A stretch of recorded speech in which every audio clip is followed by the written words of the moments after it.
up, everybody, and welcome into the H&M Trucking Podcast. Thank you so much for being here. Happy Halloween to you and yours. It is our Halloween episode, and Denny and I are both sitting here, if you're watching the YouTube video, in costume. I have a weird skeleton skull face mask thing on, and that's why my voice sounds like this. And Denny, what are you wearing today? I know that we're going to talk about this more than once today, but let's go ahead and just intro right here with our costumes. Well, that's my most versatile costume I've had for many years. It's a monk or a Jedi or whatever. Anyway, basically it's an old bedspread. Well, you know, you make one hell of a Jedi, to be honest with you. I see a lot of Obi-Wan in you right now. I don't know if you're a Star Wars guy at all, but it makes one hell of a Jedi, man. We could get you one of those $500 lightsabers from Disneyland. You'd be set. Oh, we've got a lightsaber. Thank you very much. Yeah, we're ready to go. Okay, we're ready to go. Awesome. Well, appreciate you coming in dressed up today. We've got a lot to get to today. Denny and I are going to tell you about some haunted locations. We're going to talk to H&M driver Keith Gros as well as Sherry Vogler, who used to live in a haunted house, which I feel like before I ever sat in a room with her, she should have told me that. But that just goes to show you how scared of the general feeling of Halloween I really am, Denny. I love watching how happy it makes kids. I like to do funny costumes. I've, over the course of my time in college, I even put in my wife's hair extensions once and dressed up like Keith Stone from the Keystone commercials. You remember Keith Stone? Mm-hmm. Yeah, I made an entire night costume out of Bud Light beer boxes one year, and I was the Bud Light Knight. I like to do funny stuff because I'm a weenie when it comes to all the scary stuff. I don't like the haunted houses. I'm not into being scared. I don't like the horror movies. How do you rate on stuff like that? Are you a big Halloween guy for, like, the gore and the horror, or are you more of a candy guy? No, I'm a lot like you. I love watching the kids and what they come up with dressed up. In fact, well, kids aren't listening to this, so they won't know. But you know, we have the snack size candy to hand out, the little Kit Kats and whatnot to hand out. But I always squirrel away a box of full size candy bars, and if some kid is gone all out to make his own Halloween costume, then he gets a full-size one. So, yeah, I'm into that. I love the costumes. I love parties. But, yeah, I'm not so much for don't jump out and try to scare me. That's not advisable. And just so I know, which side of New Braunfels do you live on? Is it the east side or the west side? So I can go start knocking on doors. Because I'll tell you, I do have a wicked sweet tooth, Denny, and that was whenever in my little tiny town that I grew up in, word traveled fast if somebody had full-size candy bars, and that's where my ass was headed every single time. Well, we're kind of on the southeast side, tell you that much. Okay. I'll also tell you that an old friend I've known for many, many years, since high school, she used to have a Halloween party every year. That was her favorite holiday. And it was a costume party. And she had a box, one of those like washing machine sized boxes that she just had various things in, pieces of clothing and whatnot. If you came and you were not in costume, you would go to that box before you could partake of any of the party stuff. Oh, and okay. You had to find some kind of costume and come out. Otherwise, you're not going to indulge. So it's like a Halloween party with a bit of a frat party bent. It's like you have to be committed to be at this party. Otherwise, we don't want you here. Hell yeah. That's awesome. There's been some small Halloween parties that we've thrown over the course of my wife's and I's marriage, or that we've gone to. And it's funny because when her friends plan them or when she plans them, it's a big, extravagant Halloween party with lots of food and drinks and games and fun. If one of my friends or I plan it, it's a get-together where all of us guys sit on the couch and watch football, and all of the women do their thing. It's just, there's been various years where we've got a guy in like a hot dog suit, a dude dressed up like a dog mascot and Keith Stone with a 24-pack of Keystone all sitting on the couch watching football, not taking part in the party whatsoever. So I got to tell you about the best Halloween party I ever went to. And it's going to take me a couple of minutes here. I'll try to make this as brief as I can. But years ago, I grew up in a time where men and boys went to the barber. Mm-hmm. And I would go in and, I'm a young man. I'm at the point where I care about my appearance and stuff like that. And I kept telling the barber how to cut my hair, and he cut it the same way every time. Regardless of what I told him, he cut it the same way. So I thought, okay, I'm going to go to a stylist now. There you go. So I go to the stylist, and she cut my hair. And ladies, excuse me, you can get mad if you want and email me. I'm just got to say it this way. I figured out that the stylist cared about my hair a good 3 weeks out of the month. And there was 1 week out of the month that she hated men. And I never knew what week that was. So then I thought, okay, I'll go to a gay guy to cut my hair because he'll care all the time.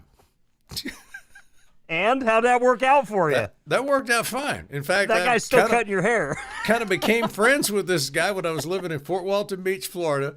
David was his name, and he was my hairstylist, and he was gay as could be. But, as long as you're not trying to hit on me, I'm fine with however you want to live your life, okay?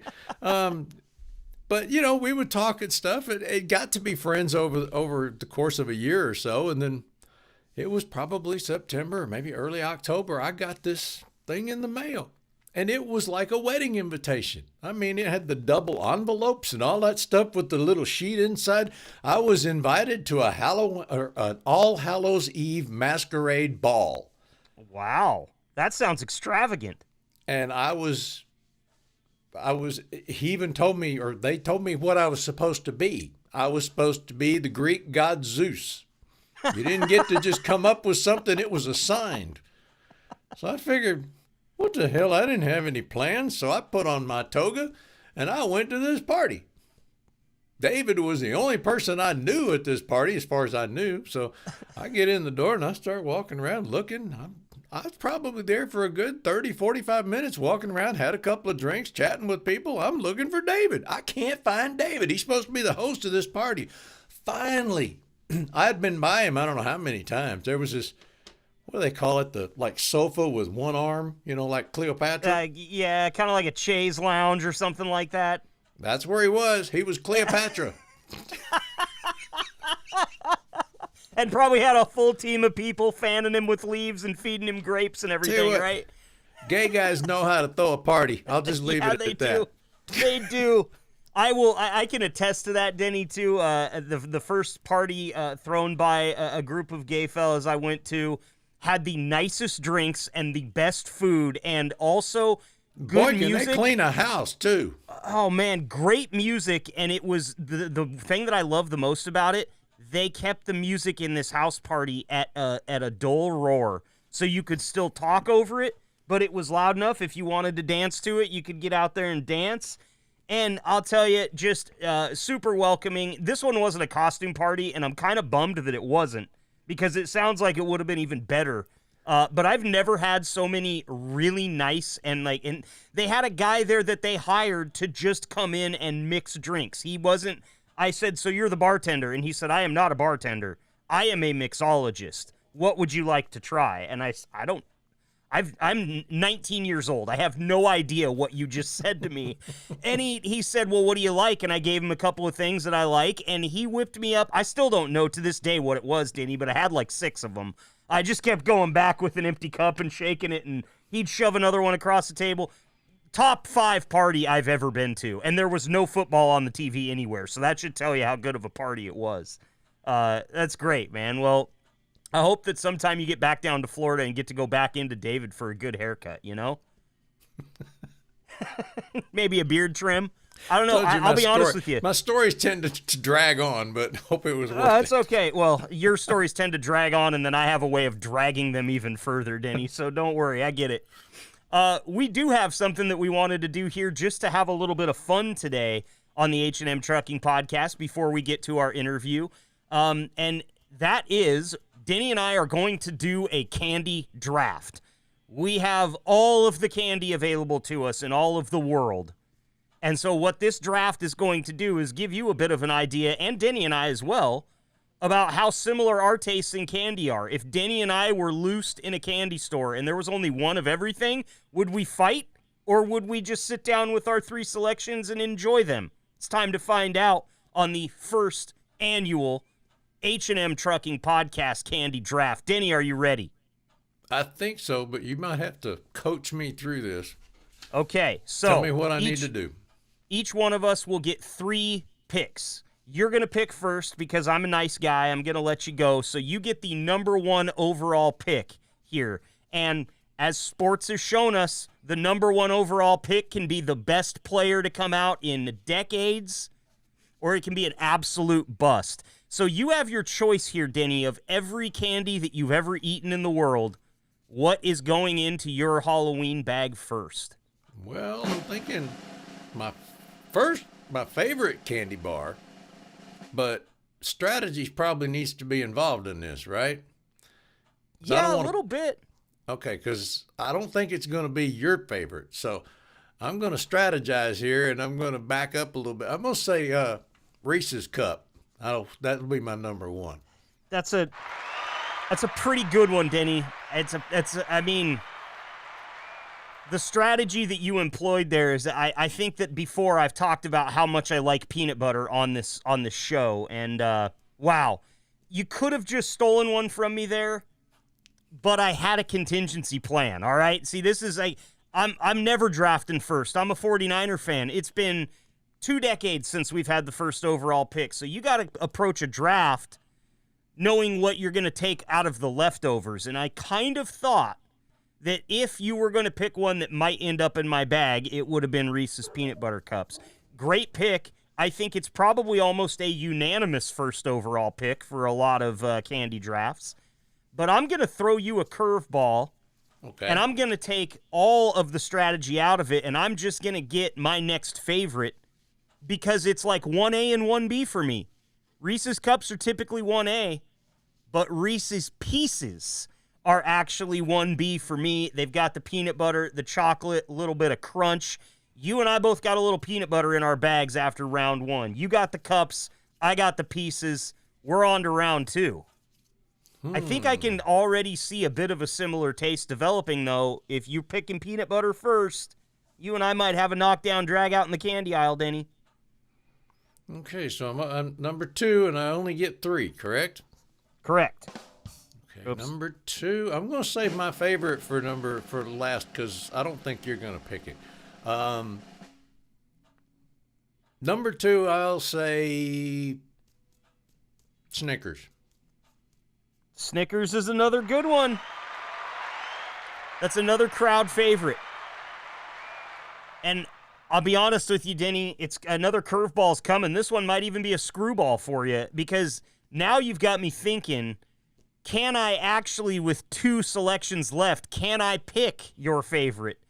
Actually, I only have 1 selection to pick your favorite here because my next pick happens after you have already taken your favorite. So you've shown me that you like peanut butter, and you've also shown me that you like peanuts. That's one thing that keeps the Snickers off of my draft board, Denny. I don't mind a Snickers, but I prefer not to have peanuts in my sweets. So, curveball here. My second pick in the first annual H&M Trucking Podcast Candy Draft is the humble Kit Kat bar. Yes, give me a break, or just bite it right straight off the top. It's the Kit Kat. I feel like just an old school favorite. It's been around for a long time. This is the journeyman quarterback of the picks, Denny. You might not find Kit Kat holding up the Super Bowl trophy at the end of the year or the MVP trophy, but you can bet your ass he's going to give you a run for the money late in the playoffs. So I'm going with Kit Kat here. Did I pick your favorite? Nope. Damn it. I like Kit Kat, but no. All right. My here favorite, it goes. And that stretches way back to childhood. I actually got in trouble at Boy Scout camp one year because of Baby Ruth bars. Baby Ruth. I had a little bit of money, that my parents gave me to get me through the week for snacks and whatnot.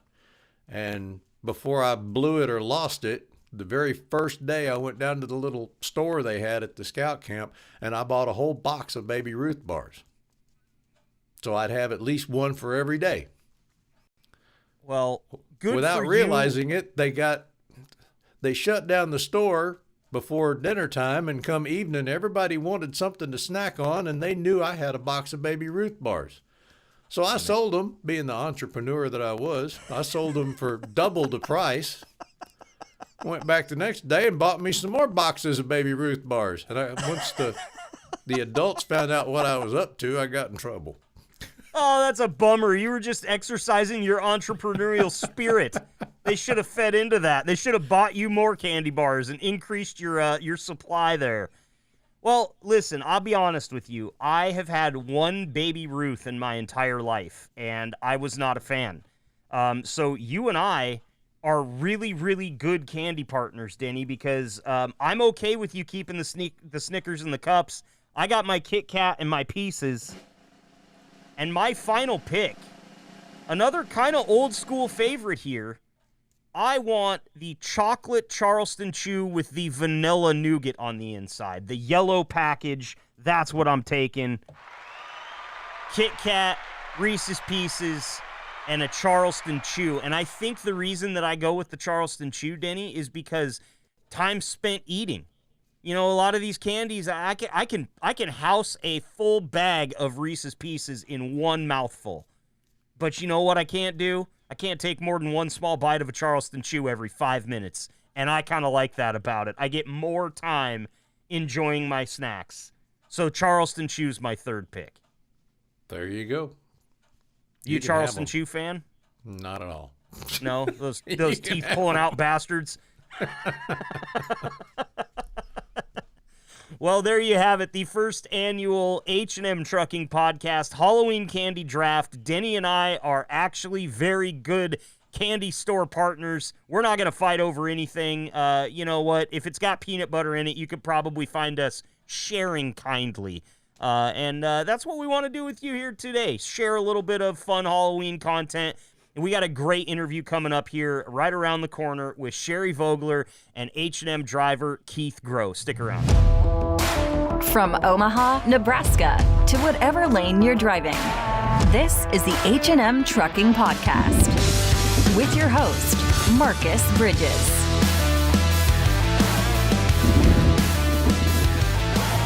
We are still trucking along here with our Halloween episode on the H&M Trucking Podcast. And if you are just listening to this, you might wonder why it sounds like I have a COVID mask on. Well, because I have a Halloween mask on. That's right. Denny and I are feeling it right now. We're both in costume. I have this weird kind of bottom skeleton green jaw thing on. Makes me look a little bit like the Hulk. Denny, what's your costume? Oh, no, I was telling Sherry that it started out as a monk outfit, but it's been Gandalf and I don't know. It's a good versatile thing and it's comfortable and I don't have something on my face. I can't stand something on my face like that. So yeah, this one does. I get in the spirit. I like it, and I totally understand what you're saying about not wanting something on your face. I've had this thing on for 3.5 minutes, and I'm ready to throw it across the room. But we're going to deal with it. You know what? We got to take some lumps here on the podcast to make this thing great, and this is the lump that we're taking today. Got a couple of special guests here joining us today. First off, I want to welcome H&M driver Keith Gros to the show. Keith, it's been a while since we've had you on. Super happy to have you back. How are you doing out there today? Doing good. Doing actually great. I was able to shut down safely for the day. Oh, perfect. And where did you get shut down? Carlisle, Pennsylvania. Well, that sounds moderately exciting, to say the least. When you're tired of the heat and the humidity in the south, and it's been 55 all day, it's really exciting. Good. Well, you know, Denny was just telling us here off the air that Texas is having a bit of the opposite problem right now. Denny, you said you're going to break some records here in the next couple days? Actually, they've broken a couple of records. Tomorrow we actually get the cold front, and it's going to feel more like fall. But yesterday I think we broke a record, maybe the day before. Today it's supposed to be upper 90s. So, yeah, I'm ready for fall. Man, Have you thought about giving up on the Cowboys and rooting for the Texans and hoping for some snow in Texas? Is there a massive upset coming in the way that things go for Denny? Because I don't know about your Cowboys, man. Yeah, well, been rooting for them since Dandy Don and Bob Lilly were playing, so I'm a little old to change that game, but I will root for the cooler weather. Well, anytime you've been rooting for a team since they weren't wearing helmets, I think that it's pretty good to stay with them there, Denny. Yeah. Also want to welcome to the program a lady that has a hand in almost every single segment that we do on this podcast, and we get to have her here for some fun as well from time to time. It's Sherry Vogler. Sherry, thank you so much for being here today. Thanks for having me back. Oh, of course. We couldn't do this podcast without you, and I want to make sure to always highlight that every time you come on, because you've been absolutely instrumental in setting us up with a lot of the things that we get to talk about on this show. And I want to jump right into what you brought to my attention this time. You told me when I was looking for people to talk about Halloween, you gave me a few suggestions, and then you said, I lived in a haunted house for what, like a decade? Yep, I did. Why did it take you that long to move? I don't know, it wasn't really scary, and I guess I didn't realize some of the stuff was going on that was, but yeah, it definitely, I got some good stories. So, just take me through it. You move into this house. How do you figure out that it's haunted? Did some old lady knock on your door after dark one night and tell you a weird story, or what was it? So when I got married, we were looking for a little bit bigger house, and this one came up for rent. It was close to the farm we were farming. We at that time had Kelsey, so we had 2 kids, so we needed another bedroom. Scott's uncle, my husband at that time, his uncle had lived there, and he's like, it's creepy. He's like, that house is haunted, and we were like, oh, ha ha ha, yeah, whatever. So we moved in, and it definitely was an interesting place. I'll be honest with you, guys. I'll level with you a little bit here and tell you a little bit about me. I am not your friend in a haunted house, like one that's set up for fun, okay? I don't like it. I don't like to be scared. I called a zombie a son of a bitch at Universal Studios in the Walking Dead exhibit. I'm not your friend in a haunted house. Did you just walk through the house using your husband as a human shield the entire time? Because that's what I would have been doing if I was living in a haunted house. It just had a weird feel to it. And then we just had some things happen. My daughter shared a room. So if you'd go up the stairs, there was a room on one side and a room on the other. And my daughter shared one of the rooms. And one night I was in bed, and my oldest daughter hollers at me, and she's like, Mom. And I said, what? And she's like, my giraffe is moving. Well, my girls had a wooden giraffe that had like pegs on it where they hang their coats. And that's what she was talking about. And I was like, yeah, whatever. And she's like, Mom, my giraffe is moving. And I said, you're fine. Like, don't worry about it. And then she screamed it at me. The giraffe sat in the corner of their room. When I got into their bedroom, it was in the middle of the bedroom facing her bed. Oh, what the hell? Nope. Yeah, no thank you, Keith. That's what I'm thinking. Keith, what are your thoughts right here? You're listening to this. Would you ever live in a haunted house if you had knowledge that it was moving giraffes? Well, funnily enough, I actually kind of lived in a haunted house myself. You're kidding me. All right, dish. I got to hear it. So my dad's mother passed away 6 days before my 6th birthday in 1993. Well, a few days or like a month after she died, I was sitting in the living room. I swear to God, I looked up and she was sitting behind my grandfather at their kitchen bar. I got my mama's and dad's attention. They're like, well, she's not there, baby. She passed away. Yeah, about 8 years later, we moved into that house and lived there. I lived there for 11 years. And did you ever see this again, or was this just a one-time thing, or did you just kind of operate knowing, like, okay, there's a ghost in the house, we'll just let it be? I actually never saw it again, but my parents swore up and down that I had dreamed it, but I was 6 years old.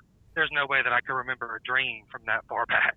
So Dude, Denny's sitting here shaking his head too the whole time I mean, I know Denny to be like a tough guy. Like Denny's a Marine. I would put my money on Denny in a fight with a lot of different people, but it kind of looks like Denny, if it's demons or ghouls, you're out of the fight. I don't know. The giraffe comes across the room. I'm like, Mom, let's move. Yeah. And burn the place and claim the insurance money. I mean, don't, like, Sherry, somebody else probably moved into this house after you moved out. Did you leave him a note? No, but I took the giraffe with me, and my girls to this day still won't take it. But after we moved to town, we had moved to town after we moved out of that house, and my youngest daughter, she was 9 when we moved out of that house. About the time she was 18, 19, it was like her freshman year of college. We were all sitting around the table chatting, and, we were kind of talking about the old house being haunted, and I, said to her, I said, Kelsey, I said, do you remember living there? Like, I mean, do you remember anything about it? And she's like, she's very matter of fact. Like, she's one of those kids, like, there's no BS around her.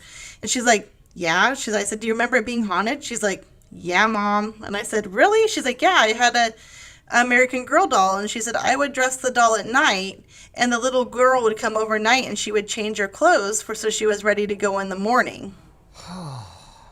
I am just so not okay with any of this. And she never told you that until years later? No, not till she was 18. I'm like, are you serious? I'm like, are you pulling my leg? She's like, no. She's like, there was a little girl. I would dress her, at night, and then she would change her clothes overnight, and she'd be ready to go in the morning. I said, and you never thought to tell me this? She's like, I don't know. I just thought it was normal. Yeah, I mean, sounds as normal as anything else. Your giraffe moves by itself. Why doesn't your doll change its own clothes? I mean, logically, it makes sense to me. Denny, talk to me, man. I can tell that you are not okay with this. Oh, I've never seen the ghost thing, but I worked with a lady in Maryland when I was living up there, and she lived in a house that was, I think, 200 years or more old. And she and her daughter both had seen this old man dressed in old-timey clothes with a top hat that was always outside, out near one corner of the house. And they were in some museum or something that had old pictures and saw a picture of that old man. Turned out their house used to be a courthouse, and the corner was where the hanging tree was. So a lot of people died there. I guess. I don't know. I think he was the hangman, but I don't know. Well, let me tell you this, just a piece of advice. Nobody wearing a top hat has ever been up to anything kosher after about 1950, okay? So if you see somebody in a top hat, turn and run the other way or call the authorities, because they're doing something they shouldn't be. Number one is wearing a top hat. I don't know how you guys can keep it together and not run out of the house screaming. My wife is downstairs right now watching a horror movie, and if I walk downstairs during the wrong part, I have to go and spend time by myself. I just am not. I love the candy, I love the dressing up, I love all of the pageantry around Halloween, except for the murder and the death and all of the scary stuff. Yeah. Not into it. I've got one story. You asked me to come up with something, and I thought about it.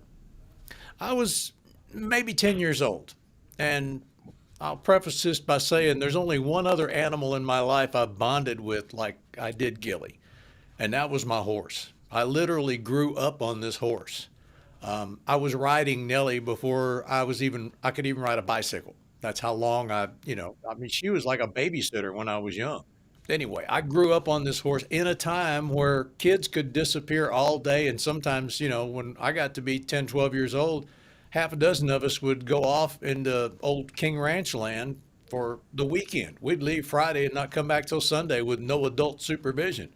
But those days are gone. Anyway, back to all wearing top hats, I assume. I was out on the horse. I've been out with a bunch of friends. They all had horses, and it was nearing time to come home. It was evening, getting dark. My curfew, I think, was at 8:00, but I needed to get home in time to brush her down and feed Nellie and then get inside before 8:00 curfew. And I had been up and down, the street was named Palmetto Lane, I think it was. And it was probably within a half a mile of my house. I was almost home when I got to that street. This particular day, I was coming from my friend's house, heading over there, and it was almost completely dark, but not quite. And it all of a sudden got really cold. I mean, this was like late September in Texas. It doesn't get really cold, but it got really cold. And Nellie wouldn't go. She just planted her feet and stopped. She said, no, not going any further. And I kicked her and tried to get her to go, and she wouldn't.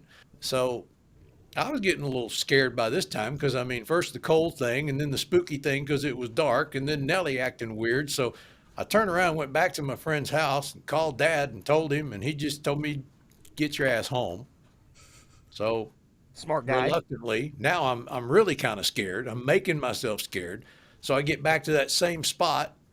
She stops again, will not go. I went back to my friend's house again, called Dad. This time he's losing his patience. He's like, I don't care your stupid excuses. Get your ass home. So this time I thought, okay, what I'll do is I'll get her running instead of just walking like we were doing. So full gallop. Here we are, full gallop into this. She planted them and stopped in that same spot again. I almost went over her head. She stopped so short. She would not go. And I knew it was either leave the horse and go by myself or go another way. And I knew I was going to be late by that time. So I had to go the long way around and face Dad's wrath. Never saw anything, but Nellie freaked out. But there was something there, and it's a good thing you took the long way, Denny, because you were going to be chupacabra food, no questions asked. Right. Keith, you've been patient with us here. I like to ask drivers if there's ever anything creepy that you've seen out on the road when you're driving back roads at nighttime. I've heard in a lot of the trucker forums that I visit that there's this black dog that people will see, and when drivers see the black dog, they're supposed to take time off because it means something bad's about to happen to them. Have you ever come across anything like this, Keith, in your travels, or anything that just spooked you or creeped you out? Actually, no. Growing up in South Louisiana, we have that whole history of the haunted New Orleans and all the ghost stories and voodoo, and so nothing really truly creeps me out. But the black dog, I have heard of that. Thankfully, I've never seen it because growing up in South Louisiana, you do have to be kind of superstitious. So thankfully, I've never seen it. Good. And, I've actually been to New Orleans before, and one of the only, I would say, ghost-related things that I really enjoyed was I went on a midnight ghost tour there in New Orleans. They take you by a bunch of the cemeteries, and, there's, just more notorious killers in New Orleans history than you ever want to really know about. But they take you by a bunch of the places that, people were unceremoniously murdered and everything like that. I enjoyed that, but I think it was because I was with a big group of people and the guy in the front had a flashlight. That's really the only thing that kept me from wetting my pants on that. Did you ever go on any of those ghost tours, Keith? No, I try to stay away from New Orleans. A lot of locals that don't live in New Orleans don't really go to New Orleans. Oh, okay. It's kind of like a Louisiana tradition that if you want to go partying, go to your smaller cities. Okay. Better people, not as much crime. So, us locals try to stay away from New Orleans. It makes sense. I will say, though, if you're not local and you do want to party, New Orleans is a great place. I went into every bar I wanted to at the ripe old age of 17 in that city. I don't think anybody's watching for anything out there. I was a drunk child walking around on those streets, and I will admit it. And just like truck they stops, don't you check pee on the pavement. Well, yeah, I can do that here in Eugene, too, Denny. It's apparently somebody does, because it sure smells like it. Yeah, that is one thing that's true. Bourbon Street does smell like downtown Eugene, Oregon, actually, and we can get into a different conversation about that at another time. But gross, all the same, and terrifying, really, when you think about it. Fits right into our Halloween conversation here. What else do you have for me, Keith? Because I wonder, are you just a big Halloween fan? You don't seem to like the scary stuff either, but talk to me about it a little bit. You like horror movies? Do you do the haunted houses? Anything like that? Actually, I am a big fan of horror. One of my favorite movies is It. I actually enjoy all the horror. I listen to murder mystery podcasts while I'm driving, just for fun. Mm-hmm. So I love everything that has to do with Halloween. Unfortunately, we haven't been able to celebrate it the last couple of years. Living on the truck just really don't put you in the Halloween spirit. But yeah, I love it. As a matter of fact, it's tradition that every year me and my spouse will watch. Now, this is kind of childish, but we watch like Halloween Town and Hocus Pocus and like all the classic kid-friendly horror or Halloweenish movies. Like the only horror movies that I'll watch, basically, the ones that are G-rated. I get it. Oh, well, it's what we grew up watching, so it's kind of like tradition for both of us Sure. to just sit and watch them. Yeah, they're corny, they're cheesy, but we love them. Oh, yeah. And listen, Hocus Pocus is a great movie. I do have to ask, are you a fan of the It remake, or are you a fan of the original? I actually, as much as I love Tim Curry, I prefer the remake. Okay. I heard they did a pretty good job at it. I mean, I've not watched it because I'm way too cowardly, but that clown was creepy as hell. I can definitely attest to that. The special effects are just a lot better. I mean, I know the old one came out in the 90s, but the new remake follows the book more than the 1990 original. Okay, gotcha. That's Stephen King, right? Yes, it is. Yeah. He's the master of it, man. I mean, I don't want to ever see the mountains of cocaine he had to do to come up with some of those things, but he did it. He must have been doing something right, because he seems to be kind of the king of horror. You know, it's funny. We talk about clowns. Does anybody here have a particular aversion to clowns because of movies like It or anything else? Can't stand them. Except rodeo clowns. Rodeo clowns are different.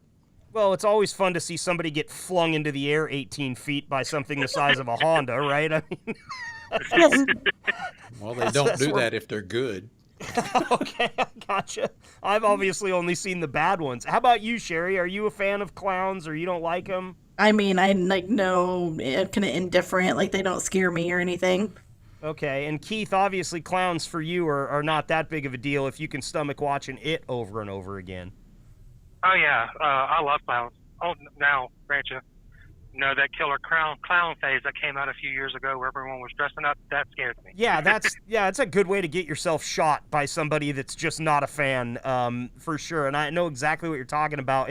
For those of you listening, if you aren't familiar, there was a group of people that would just dress up as like a murder clown and just walk around town and just stand on ominous street corners holding like an axe. And even in some cases, if they saw you like videotaping them, they would chase after you. No, thank you. First of all, I'll bring my own axe to the party. I'll bring 2 of them. I have a story to tell you guys about clowns. When I was a kid, we have a restaurant over here called Pietro's Pizza. I don't know if you guys have those out in the Midwest or down south, but Pietro's Pizza is just kind of a fun little pizza shop where they've got arcade games and they've got a little merry-go-round in there. And they always had this damn clown. And he would walk around and he would tie balloon animals for the kids. It was perfectly fine. It was actually a really cool deal, unless you're me. And my parents, for whatever reason, when I was like 4 or 5, they decided to let me sit on the outside of the booth. And this clown came walking up, and I saw him, and I just headed for higher ground. I just took off and was running at a dead sprint, and I was looking over my shoulder because, like every 5-year-old kid and a clown, he's following you. Like, it's happening. And as I was looking over my shoulder, I ran headlong into the table of another family that was eating and knocked myself out cold under the table. Just, oh, good Lord. Yeah, it's a family pizza night, and all of a sudden, here comes the podcast host, future podcast host, just fully unconscious under your table. My parents, they loved to take us to Pietro's because we love the pizza, but they had to talk to the clown every time they went in there when I was a kid, and when he would walk by the table, he would take his top hat and hide his face with it. Why was he wearing a top hat? Because he's a goddamn clown, and he was up to no good. Again. This is going to be a theme. But yeah, clowns, not into it. Another one that gets me is dolls. Sherry, your story about the American Girl doll, I'm kind of glad for you that your daughter didn't tell you that story, because I don't know what you would have done to it. I would have slammed that doll against the wall until it was dust. How would you have handled that if your daughter would have actually told you that that was happening every night? There was so much that happened there when we lived there that I was just kind of used to it. Like, I had my leg grabbed at night. I thought it was my daughter, and it wasn't. And I went in her room, and she was still sleeping, because she used to come in and wake me up, grab, like, my calf of my leg and shake it and get in bed with us. And one night I thought she was doing it, and I said, get in bed, and she didn't get in bed. And I said, get in bed, and she didn't get in bed. And I sat up, and there was no one there. And, my husband was sleeping. The girls were both sleeping. I mean, just weird things happened in that house. So it probably wouldn't have even, like, fazed me at all. The one thing I will say is that she threw super bad temper tantrums and beat her head on the floor when she was little. Real bad. Like, I called the doctor. She did it so bad. And when we moved out, she never did it again. Wow. So possession for sure. Like 100% she had something on her. I mean, I don't know, but it's just kind of something weird, like she never had the problem ever again when we moved out. It's so weird. It's so weird. That's when I would get the sage and just do a Native American house blessing at that point. Yeah, I agree with you, Keith, but I feel like I'd screw that up and just open a portal, and then the whole house would be filled with the damn things. Like, there's no way I get that right. But I do hear that, my wife has burnt sage around here before. Actually, here not very long ago, it's been a couple years back, we were in Vegas, and we went to Zach Bagans' Haunted Museum, the guy that does ghost adventures. We went there. And there's some wild stuff in there. Like, they have the cell door from, I think it is Charles Manson's prison cell. They've got John Wayne Gacy's clown outfit. Wrong. They've got all sorts of writings from Charles Manson. I think they have Charles Manson's death shroud in there, if I'm not mistaken. But that's just one room, and you're in an entire house full of this stuff, and it's kind of got a little bit of a Winchester. Yeah, they've got the doll that you're not supposed to talk to. They've got that box. It's called the Dybbuk box, and they let you go in there and walk around it, and before you leave... Or no, that's the shrunken head. There's a shrunken head in there that you're supposed to say goodbye to if you don't want it to follow you back to wherever you're from.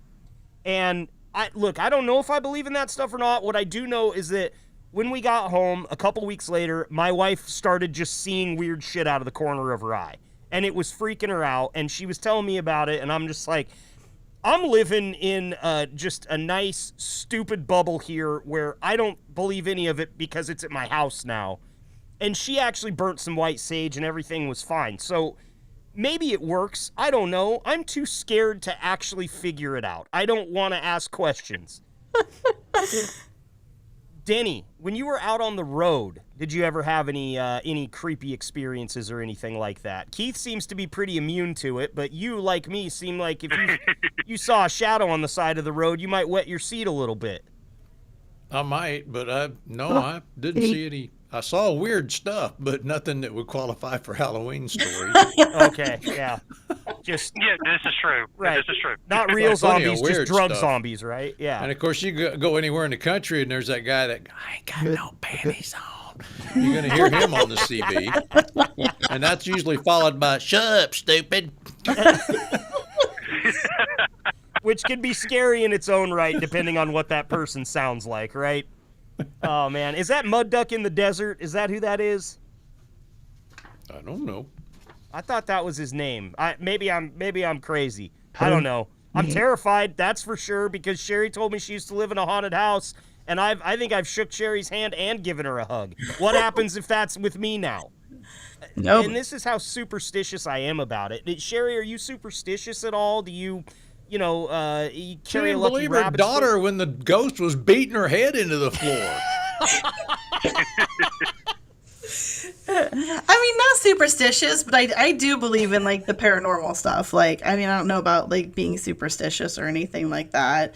The only thing I will not touch, though, is a Ouija board. Like, I will not, like, that won't come in my house, like, oh, hell near no. me, nothing. Like, I don't. Oh, come on, I want to do one. Oh, you can go do it by yourself, Keith. Yeah. What are you thinking? Ugh. Oh my God. Yeah, I can't. I've been in houses where people have been using them. Like, there's always the parties where like there's a bunch of goth kids downstairs and they're all using the Ouija board. I'm not okay with two things about the Ouija board. One, the demons and the ghosts and the goblins. But two, do you know that the recommended use age on that is like 11? Like, you're allowing 11-year-olds to open portals into the netherworld. What the fuck are you thinking, Hasbro? I'm sorry. I'm scared. My language is getting a little colorful because I'm scared. But yeah, I'm right there with you. No Ouija boards. Keith, what would you ask a Ouija board if you got your hands on one? Well, I've been surrounded by death so much that I'd actually be trying to contact some of my loved ones, either my dad or any of my grandparents. So trying to reach out, say goodbye when I didn't get the chance to. So okay. That's really what I want to use one for. Of course, knowing Keith, it's like the most wholesome reason that you could ever want to use a Ouija board for. Like, we should have known that. We should have known that knowing you, Keith. I think you should maybe just go to a medium and not play with the Ouija board. Yeah, it's true. I mean, maybe, but there's a lot of horror movies that start with a Ouija board. There's a lot of horror movies that start at a medium. I mean, is it really any better, or are you just kind of shucking off the responsibility there, Sherry? Well, actually, one of Ryan's best friends is semi-clairvoyant. She can't just turn it on, but she's actually seen my grandmother before and described her without even seeing a picture or me describing her. Wow. So. See, that's the stuff I just don't understand. I know that there's some people out there that are kind of grifters and do that stuff with like audience plants and they'll ask you leading questions so that they can get, but I also know that, yeah, I mean, you can't discount somebody's experience, and you're sitting here saying like, yeah, she described my grandmother, never seen her before. That's cool, but it's terrifying. And when she's tapped in, you can see her eyes. Her eyes, like the pupils just dilate to where there's no iris left. And yeah, it's creepy, but it's also fascinating. Yeah. Well, I don't doubt that there's people that could be in touch with the other side. But my question is, why do most of the psychics, at least the ones I see traveling around in the South, they live in a rundown single-wide trailer on the bad side of town? If I was psychic, I'd win the freaking lottery, thank you very much. There are rules, Denny. There are rules. You can't use it for self-gain. Oh, damn it. Who made that rule? Like, who's the arbiter of the mediums? Is it... I don't know. You're asking the wrong question at that point because I have no idea. I was going to say Tony Robbins, but I don't think he's even a medium. I think he just is. I think I need to go watch some Tony Robbins after this for a little inspiration, feel better about how scared I am during the Halloween season. But no, it's interesting. I think that it would be fun to do that. I mean, my wife has done tarot card readings on me before, which are always like, whenever they shuffle a deck of cards and they start pulling out cards and telling you what it means, and it has any type of kind of synchronicity with your life and what's going on right now, it's a little weird, to be honest with you. And that's one of those things that I think, like, I don't necessarily believe in this, but what just happened to me doesn't give me a reason to disbelieve it, that's for sure. And I think that's kind of the unknown. Like, that's the fun of this whole conversation is, it's aliens, it's massive squid that eat sharks underwater and megalodons. It's stuff that we've never seen, stuff that nobody can prove or disprove, and that's why it's kind of fun to talk about. Or scary. I'm scared. Yeah, I'm enjoying the conversation. Me too. Good. I'm with you, Keith. I'm glad that you guys got something out of it, because Denny and I are going to have to go curl up and watch a Disney movie after this. I think Cleanse so. the Hallmark Channel. Yeah, cleanse the palate a little bit. Give me some Miracle on 34th Street, something to really soften this blow. But, well, listen, Sherry, Keith, I thank you guys so much. This has been a real fun conversation. My face is sweating profusely behind this mask, so that's a visual we didn't need. Yeah, I know, and I was thinking about taking it off, but I didn't because of that. And then I'm also thinking, for those of you watching this on YouTube right now, my apologies. I didn't think about the fact that this mask was green before I put it on and stood in front of a green screen. It's very likely Talk that about Halloween. Yeah, I mean, it's very likely that I might not have had a face for this entire interview. Just a couple of floating eyeballs. That'd be freaky enough. Yeah, there you go. I'm not even going to be able to watch the episode of the podcast that I created because it's going to spook me out too much. I'm ridiculous. I got to get better at this. It's the same. Well, Keith, before we let you go, any final thoughts for us out there? Maybe any of the drivers that might be listening, any family members or anything that might hear the episode, anything you'd like to say before we let you get back to it? The floor is yours, my friend. All I'd like to say is, like I say every time, be safe, have fun, be good, and if you can't be good at being bad. There you go, and that's a Halloween wish right there. Be good at being bad. I'm going to go egg my junior high math teacher's house over the weekend. Just don't get caught. Nope, you won't catch me. I got this cool mask, man. I'm going to hide in the bushes. Sherry Vogler, as always, such a big help for the podcast. It can't go unsaid how much you do for this show. Any thoughts for us before we let you get back to work? Nope, just want to wish everybody a happy Halloween. Be safe out there, and to all of our drivers, we appreciate you.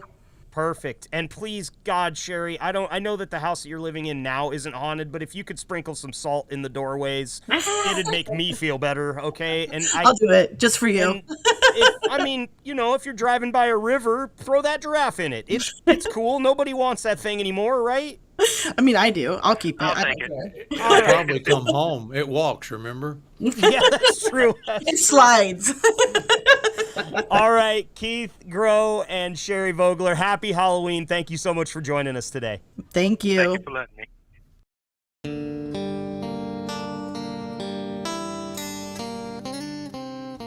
I am an over-the-road truck driver, and I drive across all the lower 48 states. I see some unusual things from time to time, but nothing compares to what I encountered in Palestine, Arkansas in mid-June of 2011. I was on a long haul from Detroit, Michigan to Houston, Texas. Now, this was day 3 of my trip, and I was beginning to run out of driving hours for the day when I noticed a truck stop/gas station on the side of I-40. Pulled off and decided to call it a night. I was running ahead of schedule, so I was going to have myself a long 14-hour break instead of that usual 10.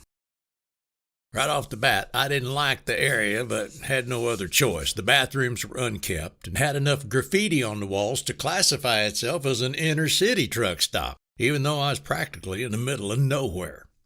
It was a small shop with parking for only about a dozen trucks. After washing up, I purchased a new work knife, some hot food, and headed out to my truck.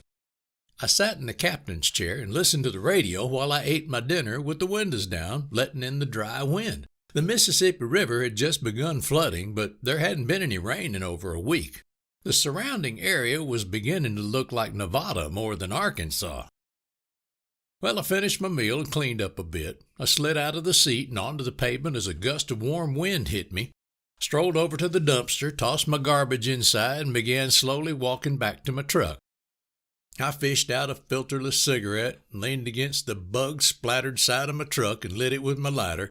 I enjoyed the smoke as I watched the sun set below the horizon. A few more trucks had backed into spots. I spotted one guy walking out of the store with a bottle of beer in his hand, looking around nervously as he quickly strode over to his truck. The life of a trucker. Something interesting and new every day, risking his job over one lousy beer. I climbed back into the cab of the truck, dropped back into the sleeper berth, changed into a pair of pajamas, and lay down to get some rest. I didn't even bother setting an alarm. I felt sleep creep over me and accepted it as I drifted off into dream world. I awoke with the cab of the truck rocking violently, knocking over a bottle of water I'd placed on my nightstand over onto the floor. I sat straight up, fully awake, and pressed the button on the truck's radio/alarm. It was shortly after 3 in the morning. I reached down and grabbed that bottle of water that had fallen, twisted the cap off, and took a few deep gulps before wondering what had rocked my truck so violently. Then I remembered the wind. I settled back down, got my heart rate back below 100, laid my head on the pillow. The truck rocked again, knocking my ashtray over that I had set in the cup holder and once again tossing my water bottle onto the floor. I flipped on the overhead light, slid on my shoes, and grabbed another cigarette from my pack. I opened the curtains, sat in the captain's chair, and shut off the sleeper light. I opened the door and noticed that it had cooled down considerably. I shut off the truck, pocketed the keys, and climbed down under the pavement to look around. At this time of night, the truck stop only had lights around the gas pumps, and their light could not reach the truck parking area. I looked around for a moment, lit my cigarette, and then noticed something. The wind had stopped blowing. I wondered what had caused my truck to rock so violently. Earthquake, maybe? I knew that a few had been reported around Memphis, and I was probably close enough to have felt a tremor, but that rocking motion did not feel like an earthquake. It felt like the wind hitting the side of my truck with a strong gust. Curiously and cautiously, I walked around the front of my truck to the passenger side and looked down the length of my trailer. I noticed movement. Low to the ground, about 4 feet, not fast. I used my keys to unlock the passenger side door, jumped up and grabbed my large flashlight from an overhead storage compartment. I climbed back down and closed and locked the door. I clicked on the light and shined it down the side of my trailer, and there was a young girl standing off into a field about 10 feet behind my truck. But when I looked harder, she wasn't there. Well, like I said earlier, truck drivers see something new every day, and this was certainly new. I began to walk towards the rear of my truck, scanning the field with my flashlight for any trace of the girl I had just seen. When I reached the back, there was no trace. Must have been a trick of the eyes. Heck, I hadn't even fully awakened yet. I glanced over my shoulder. There were no cars at the pumps, and the clerk definitely hadn't noticed me. I felt the call of the wild coming on and didn't much feel like walking into the store wearing my pajamas. I was in the middle of nowhere, and no one could see me, so I figured no harm, no foul. I stood at the rear of the trailer and did my business, looking around for that girl again, and also hoping she wasn't hiding behind something and watching me do this. I put everything away and walked to the driver's side of my truck toward the cab and took the last puffs of my cigarette and flung it into the parking lot, used my keys to unlock the truck and popped the door open. Just as I planted my foot on the fairing, I heard a distinct giggle. A girl's giggle. I stepped back down and shined the flashlight around. Nothing. This is getting kind of creepy, I said aloud. He heard me. A small girl's voice answered back. I jumped backward away from my truck. That voice had come from inside the cab. Something was wrong. I had the entire truck locked up while I was walking around. There was no way that someone could have gotten in without breaking a window. Steeling myself for what was going to be an uncomfortable encounter at the least, I took a step up on the fairing and leaned my head into the truck. "Is anyone in there?" I asked. I hit the switch to turn on the sleeper berth light. I climbed in, put a knee on the seat, and peered into the sleeper berth. "Good night," a soft voice said, which seemed to emanate from all around me. I flinched as I heard the word and felt a cold chill run through my body. I slid off the seat and stood up in the cab, bumping my temple on the overhead storage bins. I looked around the sleeper. No one was there. I turned around and shuffled into the cab to close the door when I saw the young girl standing outside my truck on the pavement, looking up at me with lifeless eyes. Those eyes, you see, weren't meant for a person. They were designed for a predator. And all of a sudden, I felt like prey. I reached forward and slammed the door shut and flicked the lock. I quickly decided I was not staying here for the rest of the night. I turned the key and heard my truck's motor rumble to life, along with the familiar, annoying buzzing sound that was my air pressure gauge telling me I didn't have enough air to release the brakes. I took a quick glance around the window, and there she stood, still as a tree, looking up at me smiling. I didn't want to get any closer to the window until I was ready to get my truck moving. This was wrong, and I didn't want any part of it. That girl wasn't human. At least not anymore, she wasn't. It was almost as if she was something so inhuman that it would take the form of a human. It's hard for me to explain, and I feel sick just thinking about it. I heard the siren shut off and hit the valves to supply air to my brake system. And as the system began to air up, the siren came on again. Screw this, I thought to myself. I have enough to get out of here. I disengaged the clutch, ground the truck into gear, and roared out of the parking lot like the devil himself was behind me, which, for all I knew, he was. I looked at my side mirror as I was about to start turning right and saw the girl washed in the red and amber glow of my running lights. She was smiling at me and waving. I flew through the gears as quickly as they'd let me as I got back on the interstate. I drove for about 45 minutes, repeatedly hitting the switch to turn on my interior lights to look around the cab and the sleeper before finally spotting a larger truck stop at the next exit. After backing into one of the few remaining spots left, I shut off my lights, turned on the sleeper berth light as I walked into the back, and then paused. At the store, I had bought a souvenir. Nothing fancy, just a postcard with a picture of Arkansas on it. I also had bought a new knife. I had never even taken the knife out of the box, and I remember putting the postcard into a drawer for safekeeping. The point of the blade had been driven directly into the spot on I-40 where I had originally stopped for the night. The blade had been driven in deep, pegging the postcard to my nightstand. It took me several minutes just to work the knife loose enough to withdraw it from the nightstand. Thankfully, when I turned the postcard over, no message had been left for me. To this day, I do not know what I saw. I hear other truckers talk of strange things that they see on the interstates, U.S. highways, and state routes, but I've never mentioned my experience. I've always felt that just by mentioning her, I'd walk back out to my truck and there she'd be sitting on my bunk and waiting for me. I threw that postcard away and tossed the knife into a dumpster. I got another postcard from Arkansas just to keep the collection going. I've got 36 so far.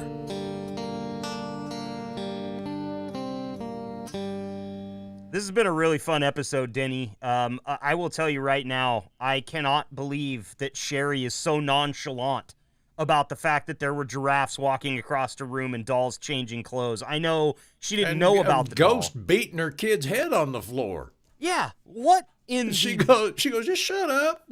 Yeah. I can take you to the hospital again. It's all right. Yeah, I'd take you to the hospital again, but last time you crawled up the wall, so we don't want that to happen again. Good Lord. I'm perplexed. Please, if there's any spirits listening to this, don't haunt me. Unless you just want to see a grown man wet his pants frequently. I'm not into it, as we covered. But I know that you've done a little research here, and you've got some, haunted highways and byways type things that you want to read to us? Well, yeah, there's a whole bunch of them that I wasn't even aware of. The Roadside Park, Red Rocks Roadside Park, near Emporia, Kansas. I went through there all the time. Probably stopped there. I never saw anything, but legend has it the place is haunted by a girl named Molly who was killed in an accident near there. So those are the scariest hauntings for me, is when there's a legend attached to it or like an actual real story attached to it. And like, maybe a little girl or a kid got killed there, and then all of a sudden somebody sees a kid ghost, and now that's part of the lexicon forever. Terrifying. Thank you. On to the next one. Another rest area in Uniondale, Indiana, just off I-69. Again, local legend has it the ghost of a grieving mother has made the truck stop her home the rest stop her home since she endlessly searches for her missing child. Dude, could we just go ahead and say that all rest stops are haunted to a certain point? Because those things can be a little bit scary late at night. Yeah, some of them are kind of freaky. If they're open, they not like to close them all the time. In Wilmington, Ohio, the Blue Beacon truck stop is supposed to be haunted by the ghost of a truck driver. The Love's truck stop in Shamrock, Texas, up in the Panhandle, is supposed to be haunted by the ghost of a young woman who was murdered at the truck stop in the 90s. The Pilot Travel Center in Lebanon, Tennessee, just east of Nashville. There was a truck driver who was murdered there. His spirit's supposed to be haunting it. The Flying J in Kingman, ghost of a young boy killed at a fire at the truck stop in the 70s. And here's the top two, if you will. Okay. Route 666 through Colorado, New Mexico is called Devil's Highway.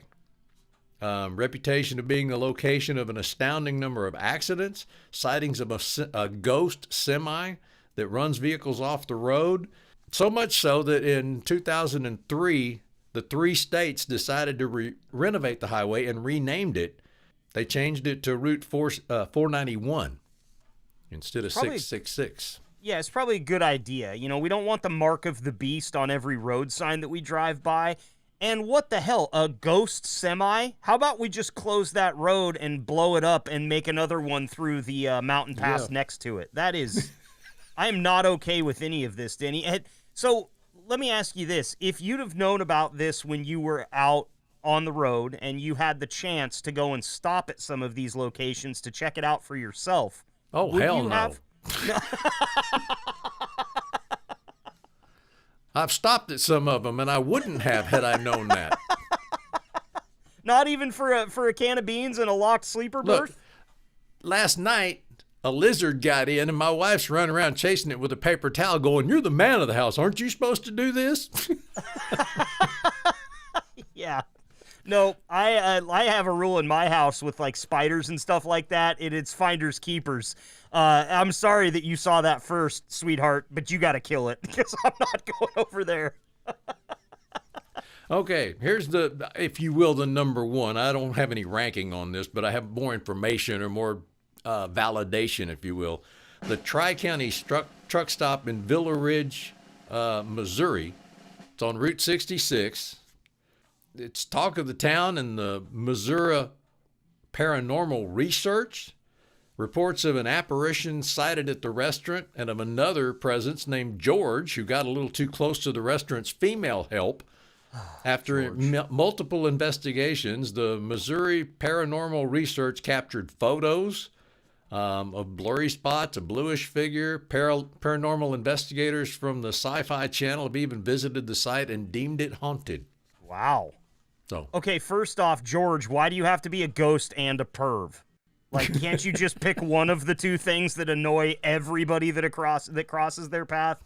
And second, man, there's a lot of murders at truck stops, Denny, I guess. Like, I'm kind of just talking about the entire list here, but a lot of those that you mentioned there was somebody murdered at a truck stop. Was that something that you were aware of that happened out there when you were driving? I know it happens, but I always kind of thought that, first of all, you're careful. We've talked about this before. Yep. But once I'm inside the truck and the truck's locked, I'm not inviting trouble in. Yeah. I know, I guess drivers get lonely, if you will, and you can connect the dots leading from there. But, I'm not inviting anybody into my truck. What about that story that you read to us earlier, the Phantom of the Truck Stop? I wondered what you would have done in that situation if you would have felt something slam your truck like that super late at night in the middle of nowhere. Is that one of those things where you're just like, well, whatever that was is terrifying, and I'm not going to get out there to find out? Well, that's, curiosity killed the cat, so they say. But, yeah, I don't think I would have gotten out and walked around in my pajamas. Definitely not take a leak out there. Like, hey, ghost, here's my junk. I don't know. That's just not. I'm going to stand around here in the dark about next to the cornfield. No, I don't think so. I don't think so either. Well, look, if this episode's taught you anything, it's that you could scare Denny and I by hiding behind a door and jumping out and yelling boo. And you can be in street clothes. You don't have to put on a gory costume to get it to work. So anything else you got for us, Denny, before we put a bow on this thing and put it in somebody's Halloween candy bag? No, I just think you need to have a better costume next year. Okay, I get it. Look, one of us was going to have the worst costume, and it was definitely me this year, okay? Thanks for listening to our Halloween episode. For Denny, I'm Marcus. Stay fresh, cheese bags.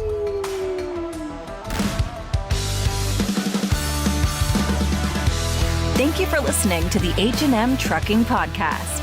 Please leave a review, subscribe, and connect with Marcus over at the H&M Trucking social media channels. And if you're considering a job at H&M, find us at hmtrucking.com. Until next time, stay safe and ahead of the curve drivers.